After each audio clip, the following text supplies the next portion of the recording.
Estamos de volta, vamos para o segundo bloco do Frente a Frente com a ex-deputada El Brandão. Ô Elber, como é que você vê a situação da região agora, numa seca dessa, indo para 4 anos, e numa crise econômica dessa? Você que foi secretária, exatamente uma secretaria voltada para os problemas do norte de Minas. Ô, Jorge, eu acho que o maior desafio nosso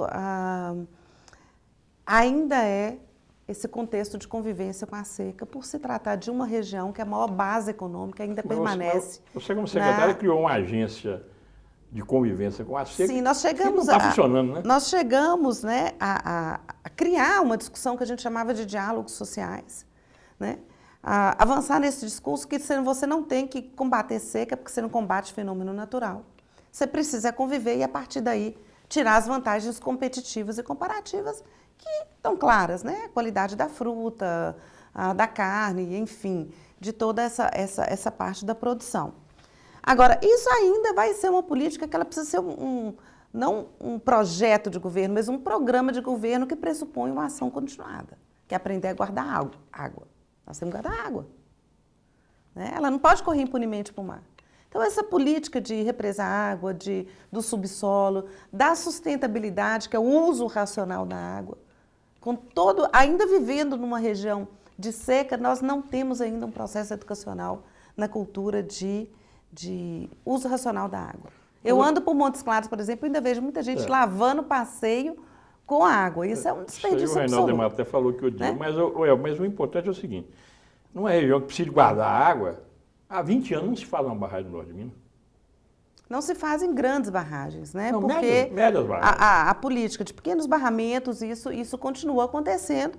O que a gente tem é um conflito com a política nacional e estadual, que não conseguem conversar, né? Nessa questão de Congonhas, Berizal, quer dizer, isso é um atropelamento. São 2 barragens têm quantos anos? Um atropelamento absolutamente de falta de uma sinergia. A Jequitaí começou e paralisou. Paralisa. Jogando dinheiro fora.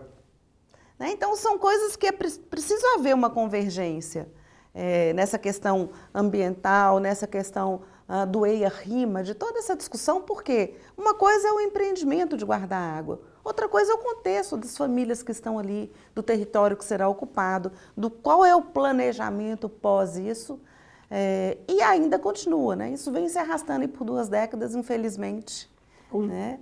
Para a nossa região, que a gente não vê, né, essa coisa concluir. Né? Na verdade, esse ciclo precisa fechar. Os deputados da região, entrevistei agora recentemente 2 deles, o Arlen e o Cássio Pimenta, eles não têm muita esperança com o governador, não, com o Pimentel, não.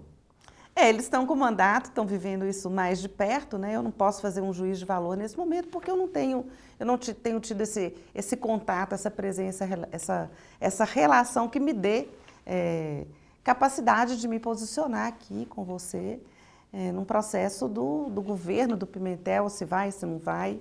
Eu espero que continue na agenda dos deputados, que continue na agenda das lideranças locais da região, né, dos prefeitos, daqueles que são detentores do mandato, portanto, tendo isso como uma agenda de vida, e eu prefiro acreditar na persistência, né? Persistir, insistir, né? E continuar lutando. Mas o que você acha que realmente, efetivamente, tinha que se fazer hoje? Porque a situação, principalmente dos pequenos produtores, vai ser terrível nessa seca. Porque, na verdade, a seca desse ano nem começou ainda. A seca é a partir de junho. E nós tivemos praticamente nada de chuva esse ano. Você que já foi secretário, que conhece o Minas, como é que vai fazer esse pequeno produtor que não colheu nada para sobreviver? Olha, já você tem aí o seguro-safra, né? Na verdade, é uma forma mínima de você gerar uma renda para o homem do campo que fica numa situação como essa. Mas nós temos um case, o Reinaldo Amadé nos diz aqui que eles recebem acho que R$2.000 e poucos. R$2.000 e poucos para passar aí 8 meses. Você tem aí, né, alguns programas sociais. É um estado, né, que ninguém precisa comemorar uma situação como essa. Mas eu volto a insistir que é preciso trabalhar o uso racional da água e continuar uma política de guardar. Quando você vê uma situação dessa, você não sente por dentro que você está fazendo falta lá na Assembleia, não? Ô, Jorge, aí você está me colocando numa posição narcisista, né? Eu tentar Não, olhar e eu tô falar no falando espelho sobre pela mim admiração mesma. que eu tive com o seu pai, que foi um dos grandes líderes rurais da região, um dos maiores que eu conheci. E ele era a liderança dele era exatamente voltada para combater essa seca, porque ele conhecia bem como é que era que o produtor nosso sofria água seca. Tanto que essa barragem do Bico da Pedra em Janaúba tem muito dedo dele. Então eu acho que você, até pela educação que você teve com ele, acho que você fica um pouco frustrado, não fica não? Eu acho que nos 4 mandatos eu exerci com uma plenitude, né? E construir legados junto com outras lideranças, com outras pessoas. Você fala, por exemplo, na Emater, tem o Ricardo, a gente tem uma turma enorme que continua por aí e eu continuo, eu não saí. Né? E essa voz da seca, ela continua na agenda dos nossos representantes daqui. Eu pude estar contribuindo na universidade, estou contribuindo agora um pouquinho, tentando ser empresária com o Webterra, né? Um portal de notícias, inclusive com uma parceria muito bacana aqui com o Canal 20, é uma forma de eu estar me posicionando, me colocando.